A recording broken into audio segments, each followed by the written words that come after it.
Assalamualaikum warahmatullahi wabarakatuh.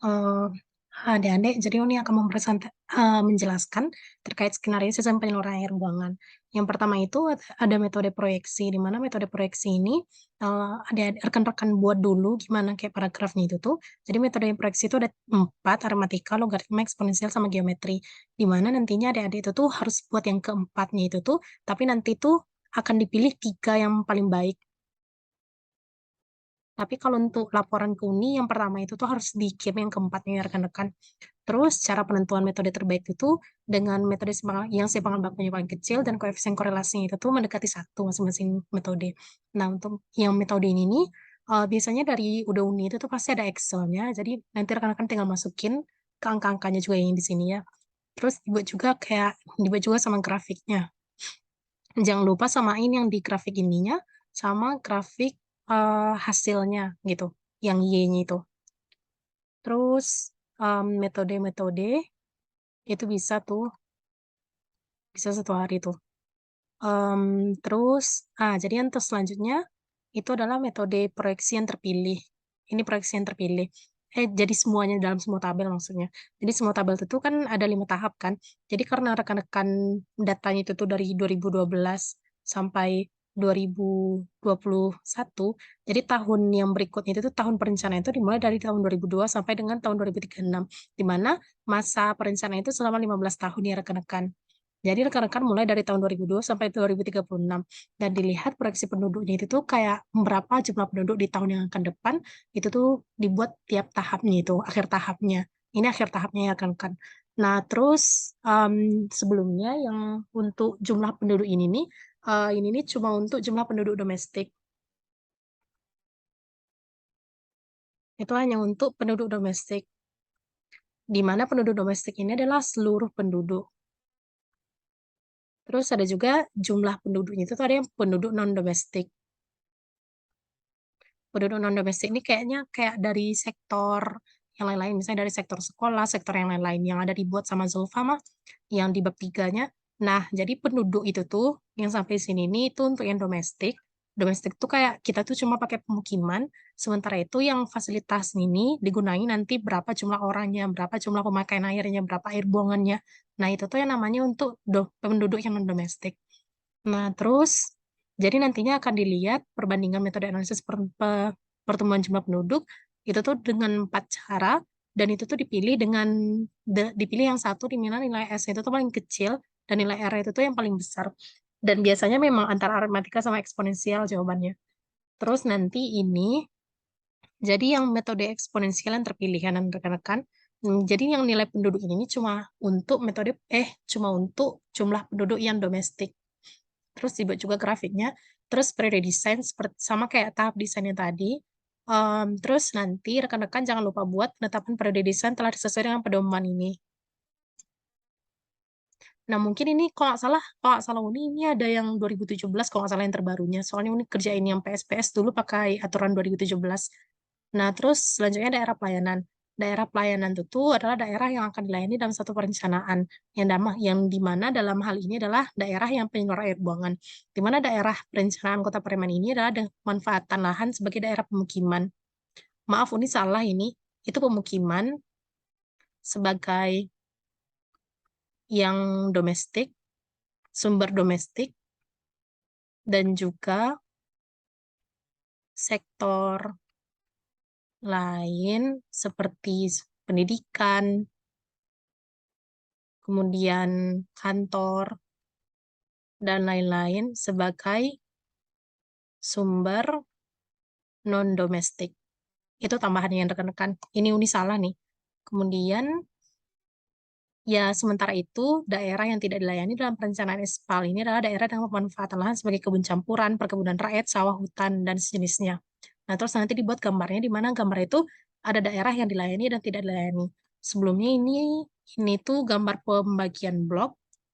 Terus yang warna merah itu tuh daerah yang tidak dilayani, di mana daerah yang tidak dilayani itu biasanya untuk daerah kayak sawah, perkebunan, daerah yang tak dipakai, lain-lain. Tapi kalau daerah yang dilayani itu pemukiman, terus penggunaan lahan sebagai sektor non-domestik.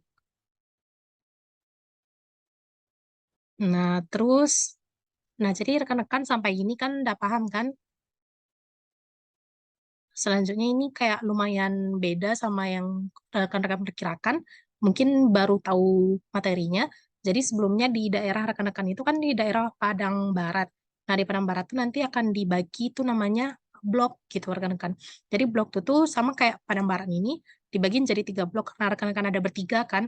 Bisa jadi 6 blok dibuat atau bisa jadi 3 blok dibuat, itu tuh tergantung sama rekan-rekannya gimana kayak penentuan dari rekan-rekan sendiri. Jadi kalau Uni dulu itu dibuat jadi 3 blok karena Uni kerjanya itu bertiga. Nah, jadi dibuat jadi 3 blok di mana yang faktor pembagian blok itu tuh harus ada rekan-rekan kayak alasan kenapa kita tuh harus bagi bloknya.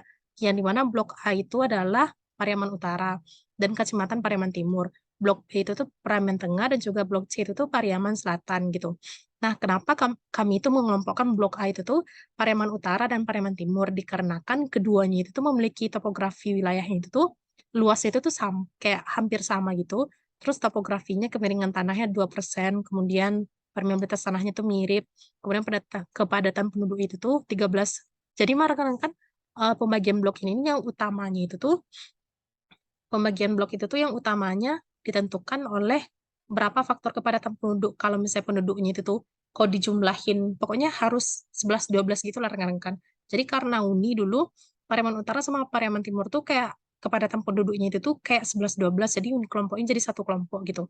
Terus keberadaan badan airnya sama atau enggak gitu. Sama penggunaan airnya. Nah, terus mungkin ada yang kurang di sini seharusnya di tabel pertama tuh kayak administrasinya. Administrasinya di mana letaknya? Di blok A itu tuh letaknya di Pariaman Timur dan Tengah gitu. Terus blok B Pariaman ini tengah. Ini tengah ya, ini bukan tengah. Ini utara nggak salah. Terus blok C itu tuh selatan. Apalagi ya rekan-rekan? Mungkin itu aja dulu rekan-rekan. Jadi dibuat alasan itu tuh alasan pembagian blok itu tuh 7 buah ya rekan-rekan. Nah, terus kayak yang Uni bilang tadi, rekan-rekan mungkin perlu ekspor dulu. Uni nggak tahu sih kalau di ArcMap itu tuh bisa langsung diedit gitu dari masing-masing layarnya. Tapi yang Uni tahu cuma di GIS, yang Uni tahu cuma di CAD, di mana di CAD itu rekan-rekan harus ubah layernya yang pemanfaatan lahan untuk kebun, kemudian untuk sawah, dan lain-lain itu tuh dibuat di daerah tidak dilayani, dan daerah yang dilayani itu hanya pemukiman gitu rekan-rekan. Nah, terus dibuat juga petanya pembagian bloknya ya rekan-rekan. Tadi kan juga udah dijelasin apa aja alasan pembagian bloknya. Nah, terus untuk tingkat pelayanan. Jadi rekan-rekan untuk tingkat pelayanan ini kita tuh harus membaginya itu tuh jadi 3 tahap. Alasan kenapa 3 tahap itu tuh untuk memudahkan dalam instalasi instalasi kayak distribusi saluran distribusinya. Terus untuk lihat apakah gimana kita mengevaluasi ke depannya, apakah ada kesalahan atau yang lain kan rekan-rekan. Terus dibuat juga alasan yang perlu tuh alasan kenapa 3 tahap. Terus eh, dasar kenapa kenapa persennya harus segitu. Jadi rekan-rekan, kalau ini kan Unibot berdasarkan RPJMN kan. Nah, ini kalau nggak salah, ini RPJMN tahun 2024 kan rekan-rekan. Kalau nggak salah Uni, rekan-rekan, eh, isi RPJMN 2024 itu sanitasi itu tuh harus terlayani minimal pas per 2024 itu harus terlayani 90% gitu rekan-rekan. Per 2024, 2024. Sementara itu, tadi kan Uni bilang kan, nah, tahun pelayanannya itu tuh dari tahun rekan-rekan kan jadinya 2022 sampai 2036. Berarti tahap ketiganya itu tuh udah 2036 kan. Sementara di RPJMN ini, di RPJMN yang di sini di tahun 2024 ini dibilang kalau itu tuh pelayanan sanitasi itu tuh harus dilayani 90%. Dan rekan-rekan tuh kalau nggak salah ada berdasarkan PP atau berdasarkan apa tuh. Itu tuh yang tingkat pelayanan tuh harus selalu meningkat. Selalu meningkat gitu. Ini cari dasarnya rekan-rekan. Ini di PSPS dulu nih, cari dasarnya. Nah, jadi karena ini 90%, jadi harusnya kan meningkat kan. Ini tahun pertama, di tahap pertama aja ada 90%. Berarti tahap kedua itu tuh berapa persen? Tahap ketiga berapa persen? Nah, jadi Uni sarankan untuk rekan-rekan kan 2024 tuh harus 90%. Untuk yang tahun kedua tuh 95%. Untuk tahap ketiga tuh 100% gitu. Gitu ya rekan-rekan, soalnya nanti supaya mudah rekan-rekannya itu buat yang tahap pelayanan sama buat debitnya bagusan itu tahap ketiganya itu harus 100% ya rekan-rekan. Nah terus, mmm, tingkat pelayanan, nah terus rekan-rekan rencanakan sistem yang rekan-rekan inginkan gitu. Sebelumnya kan ada yang kayak Uni bilang tadi tahap satu itu kan harus 50%, tahap 2 itu tuh harus 55%, tahap 3 itu tuh harus 100%. Nah yang terlayani, kan ini yang terlayani kan, ada juga yang tak terlayani. Yang tak terlayani itu berarti 10%, terus ini 5%, terus ini 0% kan. Nah, jadi rekan-rekan cari alternatif dari yang ini terlayaninya tuh pakai unit apa, pakai sistem apa, dan yang tak dilayani itu tuh juga harus ada alternatifnya pakai sistem apa gitu. Nah, jadi kayak ini rekan-rekan buat yang diagramnya, kemudian yang dilayani itu misalnya tahap 1 itu 85%. Yang ini nih, maaf sebelumnya. Ini kan pakai small bird shower. Kenapa mau dipakai small bird shower? Itu terlihat pada tabel yang di sini. Ayo, nih. Jadi yang pemilihan sistem pengolahan perpipahan air limbah itu tuh, kita harus menentukan dari beberapa aspek. Kita tuh harus menentukan, eee, tunggu kok nggak salah. Ini permeabilitas, kemiringan, kemampuan pembiayaan yang kosong, dada-dada pas. Yang pertama itu kayak, ya kita tentukan gimana letak daerah pelayanannya, terus kepadatan penduduknya berapa, permeabilitas tanahnya berapa, kemiringan tanah berapa, kemampuan pembiayaan, dan juga lahan kosong. Jadi sebelumnya rekan-rekan, mungkin rekan-rekan, review sebentar ya. Jadi sistem pengolahan itu, mmm, apa namanya itu, ah, namanya pain.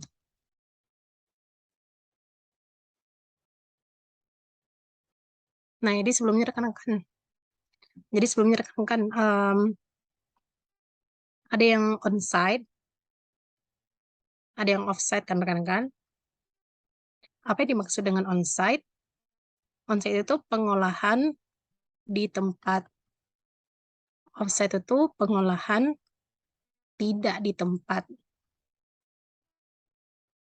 Maksud pengolahan di tempat itu apa maksudnya? Maksud pengolahan di tempat itu mah, pengolahan di tempat maksudnya dari sumbernya itu. Misalkan kita kan ada hasilnya yang buangan itu tuh kan ada black water sama grey water kan. Nah, grey water sama black water itu harus diolah di tempat dihasilkan. Di mana tempat dihasilkan itu? Tempat dihasilkannya di rumah kan. Nah, apa aja unitnya misalnya? Unitnya itu tuh contohnya kayak tangki septik kan. Tangki septik. Bisa juga tangki septiknya itu bisa yang komunal, terus individual. Terus kalau ada yang offset, offset itu yang tidak dilayani tempat. Jadi rekan-rekan ada rumah rekan-rekan, terus nanti itu akan dialirkan air limbahnya itu tuh baik yang grey maupun yang black itu langsung menuju ke pusat gitu rekan-rekan. Pusatnya itu nanti diolah di IPAL. Jadi semuanya itu tuh dialirkan melalui WIPA. Tapi kalau onsite ini nih, bisa itu tuh diolah itu tuh bisa di tangki septik, ini kan rumahnya. Terus ini ada tangki septiknya. Terus bisa juga yang grey waternya gitu. Nah, jadi rekan-rekan, yang kekurangannya kayak misalnya onsite, kalau onsite individual itu tuh mah biayanya itu kan lebih murah kan. Terus kalau onsite itu tuh biaya selainnya biayanya itu lebih murah, terus biayanya pertama lebih murah, terus permeabilitas tanah itu harus tinggi kan. Terus ada kayak persyaratan teknis kan. Misalnya persyaratan teknis itu tuh kayak misalnya di tangki septik itu tuh jaraknya dengan sumur itu misalnya 5 meter. Terus jaraknya dengan jalan itu misalnya minimal 2 meter kayak itu rekan-rekan. Jadi diperlukan lahan yang besar kan kalau tangki septik. Eh, lahan besar. Nah, itu sih tangki septik. Tapi kalau dan juga kayak kepadatan penduduknya. Kalau nggak salah kepadatan penduduk itu tuh harus di bawah 100 orang orang per hektar. Kalau nggak salah Uni. Tapi coba cek lagi ya. Kalau nggak salah Uni berapa ya di bawah 100 kalau nggak salah. Terus kalau offsite itu tuh banyak juga persyaratannya dan itu tuh biayanya lebih mahal tentunya kayak biaya instalasi pipa, kemudian air penggelontor juga perlu kan. terus kayak maintenance-nya juga perlu banyak biayanya. Jadi rekan-rekan kayak diperhatiin semuanya, kayak letak pelayanannya itu tuh yang existing-nya di Blok A itu tuh kira-kira itu tuh Blok A itu tuh dari apa aja gitu. Blok A ini kan kayak daerah Tadan ini kan banyak nih. Berarti itu kan banyaknya dari sawah gitu. Jadi daerah existing itu tuh sekitar sawah gitu. Terus onsite individual tuh cocok nggak di sekitar sawah gitu. Terus onsite komunal tuh cocok nggak di sekitar sawah gitu. Terus sama offset sama small bersewer gitu.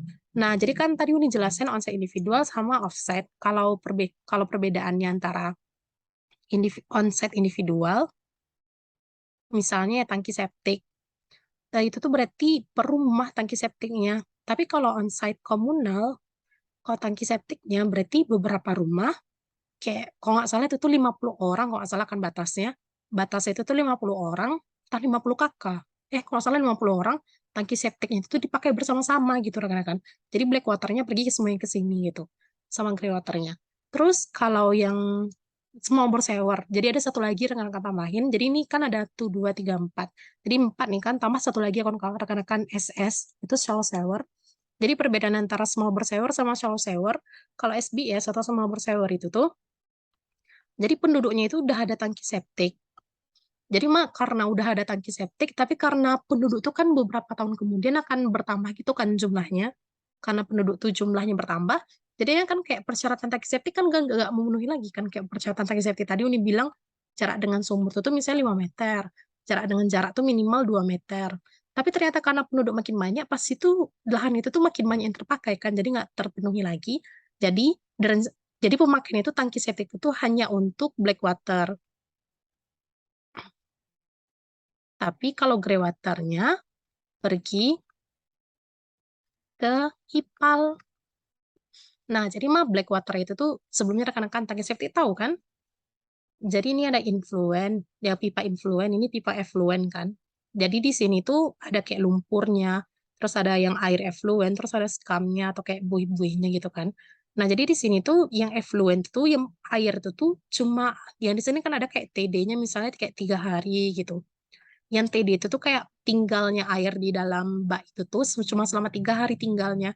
Tapi kalau lumpur tinjanya itu tuh akan dikerok sekali dalam 3 tahun gitu. Jadi airnya selalu mengalir keluar ke tanah atau ke bidang serapan. Tapi kalau lumpurnya tetap di sini, perlu kita ambil terus kan gitu. Kayak sekali dalam 3 tahun, sekali dalam 5 tahun gitu, sesuai dengan persyaratan teknisnya. Tapi kalau effluent itu pergi ke bidang serapan kan. Nah, masalahnya itu tuh kan kalau penduduk makin banyak, bidang resapan itu tuh makin dikit kan, nggak ada lagi bidang resapan kan.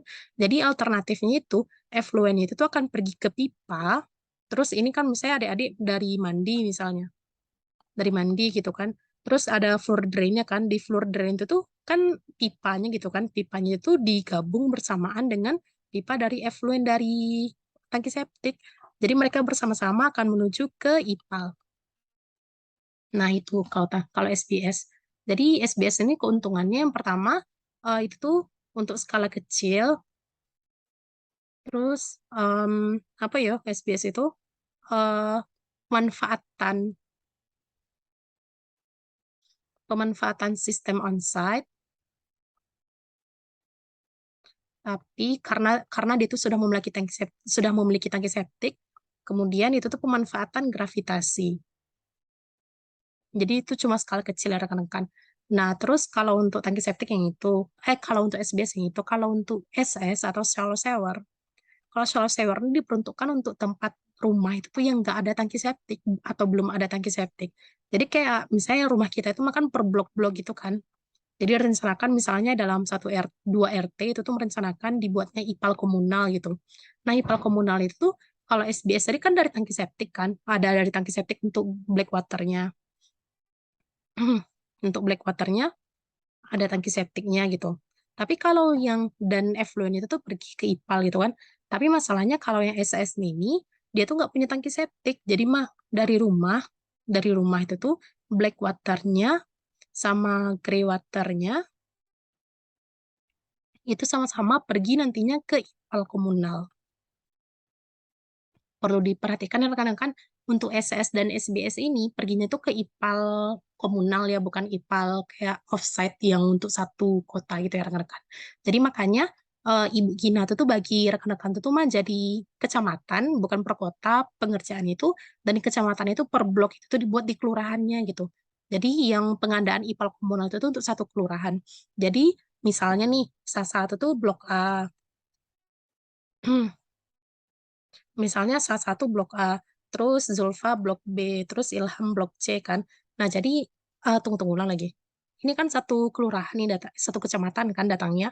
Misalnya berdasarkan permeabilitas dan berdasarkan kayak uji kajian yang rekan-rekan tadi lakukan, yang dari 7 poin tadi itu, misalnya ini blok A misalnya ya, misalnya ini blok A, blok B, blok C, misalnya ini punya Sasa, terus ini punya Zulfa, terus ini punya Ilham. Nah, jadi rekan-rekan nanti tentukan di mana letak ipalnya gitu. Jadi letak ipal itu tuh kan kalau ipal offsite, kalau untuk sistem offsite, offsite itu ipalnya itu tuh untuk satu kota. Tapi kalau kayak rekan-rekan itu kan pakai sistem SS atau SBS kan, terserah rekan-rekan mau pakai apa. Misalnya kalau di existing itu tuh, jadi rekan-rekan kembali lihat laporan tahun dulu tentang sanitasi di Kota Padang, apakah di Kelurahan Padang itu tuh sanitasinya udah baik. Kalau sanitasi udah baik, biasanya itu tuh kayak ada kayak eh eh sanitasi baik biasanya itu ada kayak laporan berapa misalnya kayak cubluknya ada berapa terus kayak tangki septiknya ada berapa nah gitu. Jadi rekan-rekan tentukan misalnya kalau di blok A itu tuh nih kemungkinan banyak udah orang tuh udah punya tangki septik. Jadi karena kata Uni tadi kalau pemanfaatan tangki septik tadi kata Uni kan ini kan SBS kan. Jadi rekan-rekan pakai yang SBS gitu. Terus misalnya Uni dibilang kan, Uni di tempat B, Uni kata Zulfa kan, di tempat B ini biasanya karena dia tuh dekat pesisir pantai kali, orang-orang tuh langsung aja buang tinjanya gitu tuh ke selokan atau langsung dibuangnya ke laut Uni. Nggak perlu mereka pakai tangki septik, mereka tuh nggak punya tangki septik Uni. Nah jadi rekan-rekan pakai sistem SS kayak itu rekan-rekan. Terus kalau C misalnya, kalau katanya si Ilham, kalau C ini orang-orangnya cukup intelek nih. Jadi mereka tuh udah punya tangki septik, jadi mereka tuh pakai yang SBS kayak itu rekan-rekan ya. Nah, terus yang ini kan udah siap, jadi dipilih nantinya sistem yang terpilihnya. Jadi dibuat juga kayak paragrafnya, kayak alasannya di mana ya? Ini. Mana ya? Hmm, terus itu aja dulu. Yang terus ada rekan-rekan buat konsepnya, kayak Uni bilang tadi mah, Uni jelasin tadi kalau sistem penyelenggaraan air buangan itu tuh, Uni kan pakai SBS nih. Semua blog ini pakai SBS itu terserah rekan-rekan misalnya Sasa mau SS atau misalnya Zulfa mau SBS terserah aja tapi kalau ini kebetulan ketiga blok itu tuh sama-sama SBS gitu rekan-rekan jadi sistem penyaluran air buangan di mana ada grey water dan black water kan dipisahin kan kalau grey water itu harus melalui grease trap ini grease itu kan artinya oli kan atau minyak kan jadi di ada kayak jadi kemana SBS itu tak ada air penggelontor self cleansing gitu tak ada self cleansing gitu cleansing jadi itu tuh perlu dilakukan ditambahkan air penggelontor air penggelontor tuh maksudnya air yang disiram-siram terus-terus gitu rekan-rekan jadi untuk menghindari susahnya self cleansing itu jadi diperlukan grease trap itu perlunya grease trap ya rekan-rekan perlu nah jadi sesudah grease trap nantinya pergi ke sistem small bersewer gitu dari sistem small bersewer ini lupa tambah ini sebenarnya betul betul betul ini IPAL tapi kalau untuk black water yang itu kan harus pergi ke tangki septik di mana ada dua macam tadi kan Uni jelasin tiga sebenarnya sih yang lumpur terus ada yang air terus ada scum tapi scum ini atau kayak yang busa-busa itu tuh biasanya hilang aja nanti itu tuh kayak bukti kerja dari mikroorganisme secara anaerobik gitu terus nanti yang effluent itu tuh pergi ke small sewer tapi kalau untuk yang padatan lumpurnya itu tuh akan disedot setiap tambahin ini tanahnya rekan-rekan disedot 3 sampai 5 tahun sekali. Tapi rekan-rekan tuh kalau nggak salah Uni dulu kan pernah juga buat yang kayak gini kan. Bu Putih dulu nyuruhnya tetapkan mau pilih 3 tahun atau 5 tahun gitu. Tapi harus konsisten ya rekan-rekan. Misalnya di sini dibuat 3 tahun, nanti di bab 5 tuh harus dibuat 5 tahun juga gitu. Terus ada juga sistem yang tidak terlayani. Aduh nih buat ya. Seharusnya ada sistem tak terlayani. Tunggu. Balik lagi. Gimana tadi? Perhitungan kita belum kan? Nah, terus rekan-rekan nanti buat sistem yang tak terlayani. Sistem yang tak terlayani ini kan pakai jamban atau cubluk. Nanti harusnya rekan-rekan tuh buat kayak gambar desain cubluknya di bab 5 itu aja sih. Terus yang selanjutnya tingkat penduduk blok yang dilayani. Ini diikuti aja semuanya yang Uni buat nih. Rumusnya sama kok. Terus ini kayak tabulasinya semuanya. Ini peningkatan penduduk ya. Kayak perhitungannya aman tuh. Terus kayak tingkat fasilitas blok B yang dilayani, blok setiap blok yang dilayani gitu rekan-rekan. Jadi seperti yang Uni bilang tadi, ada penduduknya itu, ada penduduk domestik. Itu penduduk domestik itu jumlah dari seluruh penduduk kita. Ada penduduk non-domestik. Di mana penduduk non-domestik ini merupakan bagian dari sebenarnya orangnya itu sama, tapi karena kegiatan mereka, mereka tuh menghasilkan limbah yang lebih gitu. Jadi penduduk itu non-domestik itu kan. Jadi untuk peningkatan fasilitas ini dilihat dari Kim Praswil ya rekan-rekan. Kim Praswil nomor berapa tuh? Lupa nih. Nanti Uni kirimin filenya. Nanti Uni kirimin filenya ya. Kayak misalnya rekan-rekan jumlah fasilitas yang ada itu mesti 57. Tapi di jumlah di blok dan jumlah di blok A itu tuh 26. Terus berarti peningkatan, bentar, ini masuk sini ya. Emang rekan-rekan, lupain aja ini kata-kata Uni tadi itu ya. Lupain aja kata Uni tadi. Ini nih untuk bab 5 sebenarnya ini berarti. Untuk ya berarti untuk ini rekan-rekan peningkatan fasilitas yang dilayani di blok A itu tuh jumlah fasilitasnya segini. Terus jumlah di blok A-nya berapa? Nah, jumlah di blok A ini nih sama dengan dari apa ya? Dari persentasenya. Persentase luas wilayah nggak salah. Terus hmm, ini udah.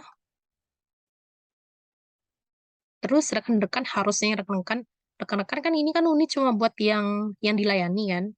Yang dilayani karena ini Uni buat. Harusnya rekan-rekan juga buat yang tidak dilayani.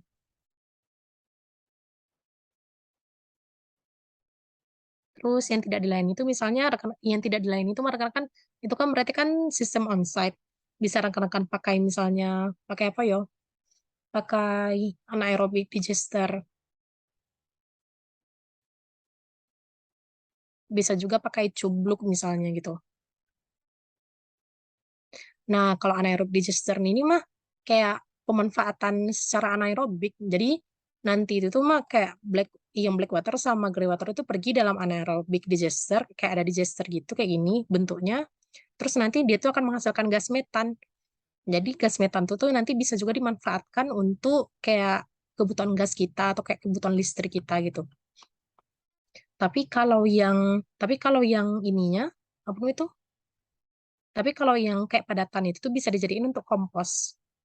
Dan tentunya ini lebih rumit. Dan Uni tak sarankan pakai anaerobic digester ya kadang-kadang. Soalnya pastinya Bu Putih atau Bu Regina tuh pasti kayak mempertanyakan, gimana nanti yang pelaksanaan teknisnya kayak atau operasionalnya gimana nanti. Soalnya yang secara anaerobik itu tuh, pengolahan anaerobik itu tuh lebih susah daripada pengolahan di aerobik. Itu rekan-rekan. Jadi kayak dari Uni bagusnya itu tuh pakai coblok ya rekan-rekan. Cobloknya itu tuh kayak coblok itu tuh kayak digali gitu kan tanah kan. Tanah itu tuh digali sedalam kira-kira 2 meter nggak salah Uni atau berapa 2 sampai 5 kalau nggak salah. Terus kita buat kayak di sini nih kayak jambannya gitu. Terus di sini tuh kan kayak ada pupuknya gitu kan semuanya sama yang black waternya. Tapi grey water nggak masuk ya rekan-rekan. Yang black water semua masuk dan itu tuh nanti kalau udah penuh itu tuh ditutup kembali dengan tanah gitu. Terus dibuat lagi yang baru kayak itu rekan-rekan. Terus sebelumnya rekan-rekan ini lupa bilang ada tambahan peta seharusnya nih. Mana ya? Ini nih. Bukan. Seharusnya rekan-rekan ada penambahan peta. Jadi yang Uni lupa tambahin itu tuh ada 3 jadinya ya. Yang satu yang tidak terlayani, yang satunya lagi ini rekan-rekan. Seharusnya rekan-rekan buat peta yang mana daerah pelayanan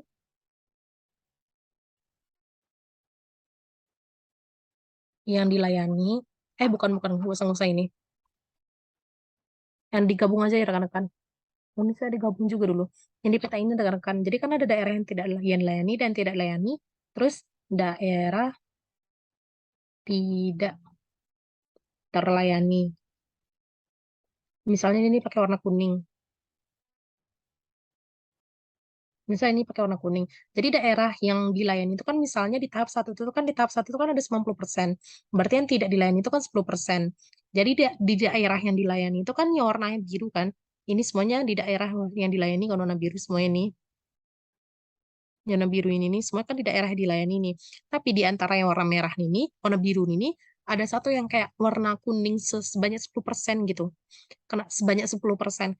Kenapa kok warna kuning? Karena itu tuh seharusnya dilayani daerah yang terlayani. Tapi karena tahap pelayanan kita tuh ada yang tidak dilayani kan 10%, jadi itu tuh warna kuning, dia tuh nggak dilayani. Dan itu tuh harus rekan-rekan pilih alasannya ya. Alasannya itu tuh misalnya karena jauh kali dari pemukiman, dari daerah padat pemukiman. Misalnya karena itu ya rekan-rekan. Terus bisa juga karena misalnya topografinya itu terlalu curam gitu. Jadi kalau dibuat saluran pipa, jadinya nanti itu kan kayak terlalu curam gitu. Nggak bagus, kayak lebih banyak kerusakannya gitu kan. Alasannya itu biasanya dua antara dua itu aja rekan-rekan. Nah, mungkin itu aja sih dari Uni. Jadi ada beberapa penambahan dari Uni dan juga ada kesalahan dari Uni. Coba kita kayak review lagi rekan-rekan. Kita itu berapa yang salah dan apa aja yang harus ditambahkan. Dari sini udah aman kan tadi? Yang salahnya Uni ini satu, ini satu, ini satu, ini kan yang pemukiman itu tuh seharusnya itu tuh ada juga yang non domestiknya. Terus ini dua nih, seharusnya ini tambahin yang satu lagi nih tabel yang nomor itu tuh nomor satu kan harusnya itu ADM-nya di mana letaknya gitu. Terus yang ini petanya itu tuh harusnya ada yang dilayani dan ada yang tak dilayani kan. Tapi yang di daerah yang dilayani ini seharusnya misalnya yang tahap 190%, tahap 190% itu harusnya 10% itu tuh tidak terlayani gitu, terlayani gitu. Terus pendaman, terus tingkat pelayanan itu rekan-rekan harus buat alasan kenapa itu tuh harus dilakukan sebanyak 3 kali tahap. Terus kenapa persentasenya itu tuh harus segitu. Biasanya persentasenya itu tuh harus dari RPJMN, terus RPJMD, terus dari SDG. Itu aja sih. Terus kalau yang kenapa alasan 3 tahap nih, yang dibilang dari PP, kalau nggak salah entah dari mana tuh, peraturan presiden. PP entah peraturan presiden yang 2017. Terus ini perhitungan aman, aman, aman, aman, aman, aman, aman, aman. Terus ini yang tingkat fasilitas yang dilayani ini kan jumlah fasilitas semuanya nih. Terus dikali sama persentase berapa luas daerah blok kita gitu rekan-rekan. Terus ini yang tadi Uni bilang masih, terus yang ini nih seharusnya ditambahin lagi kan, ditambahin lagi shallow sewer. Terus konsep pelayanan yang Uni bilang tadi, harus dibuat konsep pelayanan itu tuh 4511, konsep pelayanan melayani daerah yang dilayani. 4512 konsep daerah yang tidak terlayani. Jadi konsep yang tidak terlayani itu tuh pakai cubluk atau pakai anaerobic digester. Kalau bisa dibuat juga kayak alternatif lain. Ini kan ada 5 alternatif kan yang tadi. Ini ada 5 alternatif. Tapi kalau untuk yang tidak terlayani itu misalnya, Uni kan cobain dua baru tuh. Cubluk sama anaerobic digester. Terus bisa juga ada rekan-rekan tambahin misalnya cubluk kembar, cubluk berventilasi, dan lain-lain gitu. Terus sistemnya aman. Terus ini kayak penentuan jenis dan bentuk saluran ini kayak kopas aja ya rekan-rekan. Kalau rekan-rekan pakai, itu tuh pastinya itu rekan-rekan pastinya itu tuh small diameter gravity. SDG ini sama kali dengan, ini bukan social development goals ya, tapi small diameter gravity ini sama dengan SBS. Sama aja. Sama aja sama SBS sama SS. Soalnya kan sama-sama memanfaatkan gravitasi kan. Dan itu tuh sama-sama skala itu tuh skala komunal. Kayak skala blok-blok perumahan gitu. Terus ini kayak tabulasinya semuanya. Nah, mungkin sekian aja rekan-rekan. Ini kayak peta blok kita. Ini diambil dari peta administrasi ya rekan-rekan. Untuk petanya mungkin di video lain Uni jelasin yang ini aja. Soalnya ini banyak kali kerjanya. Sekian, Assalamualaikum warahmatullahi wabarakatuh.